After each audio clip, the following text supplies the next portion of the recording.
Hey guys, it's Blazecraft back with more Genshin Impact. Today's video is a discussion on the buffs happening to Zhongli.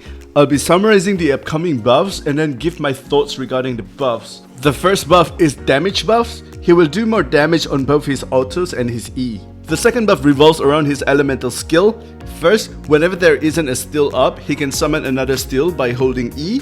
Then, the health E is given some sort of a knockback resistance so that it's easier to finish the long casting time. On top of all this, they are making changes to Geo element in general.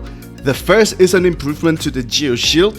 It will then absorb everything at a lower absorption rate, which is 150%, but it is no longer just a niche shield for absorbing Geo damage. Secondly, they are making changes to the elemental resonance on Geo, more shield strength, and the ability to lower Geo resistance by 20%. Let's go through these 4 changes one by one.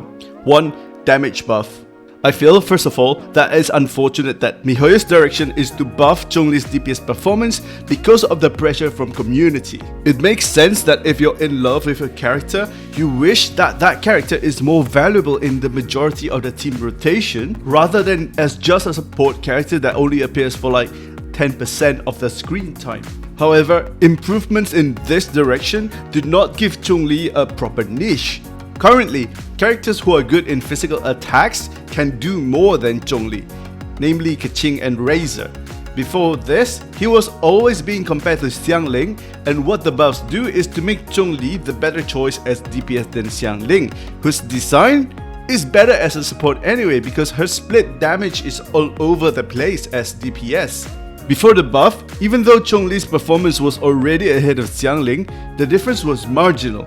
So you might as well use Xiangling as DPS because she has access to melt. Right now, you'll consider using Zhongli as DPS and Xiangling as support because he is clearly ahead of Xiangling. However, both the kits on Keqing and Razor enable them to do more damage than Zhongli. So the niche that Zhongli currently fills is that he is a physical DPS that can shield himself so that he can face tank 1 to 2 hits. Also, if you realize, both Keqing and Razor are electro elements, so they only need to bring 1 cryo support to gain access to superconduct, but Zhongli is forced to bring 2 other elements. Let's move on to the changes in his elemental skill. All the changes to the E are good because it is the worst aspect about Zhongli's kit. Being able to summon an additional steal using his health E, and the fact that you are given a knockback resistance will make Zhongli a lot less clunky. There's not much else for me to say other than it is unfortunate that there was no mention of his energy generation mechanic, which was kind of the biggest issue. Next, moving on to the Geo Shield balance adjustments. The changes to the shield are nice because without major will investments, his shield doesn't do enough, so it feels like it's better to bring other characters that will contribute a lot more in terms of team DPS and then focus on dodging rather than face tanking.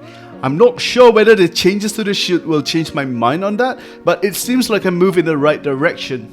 Lastly, the Geo Elemental Resonance buff is hardly relevant to Zhongli. When they tune him better into a DPS character and the fact that his DPS is physical, the Geo Resistance Shredding doesn't do anything. The changes are useful to the other Geo characters, Ningguang, Noelle, and Albedo. Bear in mind that this would in no way make Geo a top tier DPS team even with Ningguang, but it does close the gap between Geo and the top tier DPS elements like Pyro a little bit, because the lower Geo elemental resistance is half the amount of what you can get by using the Animus Viridescent Venera set for other elements. And Geo still won't create offensive reactions. Now, I know that the Zhongli banner is now over, but at the end of the day, will these adjustments change my recommendations whether to pull or not pull Zhongli? No. However, if you have pulled him and you have invested heavily in Zhongli, the buffs are surely a welcome addition. If you have enjoyed playing him before, you will enjoy playing him even more. That's all from me. If you find this video useful, please leave a like and do subscribe for more Genshin Impact content. Have a great one, guys. Bye bye.